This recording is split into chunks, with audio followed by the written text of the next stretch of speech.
opportunity. I'd like to thank the Secretariat for the opportunity to organize this important observer interventions. Having said that, my name is Ahmed. I'm from Community Action Against Plastic Waste, and organizations that work at the intersection of policy and local communities engagement in 71 impacted communities in 21 countries. Our intervention will be focusing majorly on 7 key issues that we believe should be prioritized in agreeing on this important global deal. One, we would like to call for importance of cutting global plastic production. This is very important. Like I'll use a very simple analogy. If you want to address an overflow room with water, the first thing we need to do is to turn on the tap. This is a very simple analogy that everybody can relate with. This is why it's important that we must prioritize reducing plastic production globally as a measure to ensure that we can get to the root of addressing plastic pollution. Secondly, I'd like to talk about issues of chemical of concern in plastic use currently.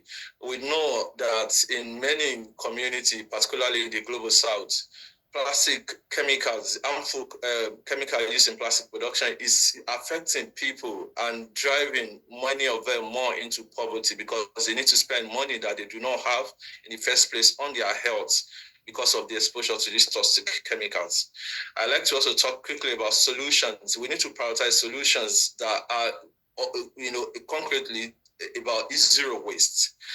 We need to stay away from all sort of forced solutions, ensure that we prioritize reuse system, repair, refurbish, deposit return system. All of these are key solutions that actually have benefit for the community and for the people and everyone at large. We must prioritize voices of key stakeholders, including independent scientists, waste speakers, informal waste speakers, and many people that normally does not have voice in these spaces. We must ensure that there's a dedicated access and predictable multilateral funding to ensure that this treaty is, financed and able to be implemented. Why I talked about healthcare plastic use in healthcare, a lot of time I've been talked about being accepted. We need to be careful about this so that we don't accept all plastic in healthcare. We need to find sustainable use of plastic in healthcare, and this must be, designed appropriately. Lastly, we must prioritize the voice of subnational and local governments. These are very key stakeholders, and they must have a clear mandate in implementing this treaty. I thank you, Chair, and the Secretariat. Thank you for the opportunity.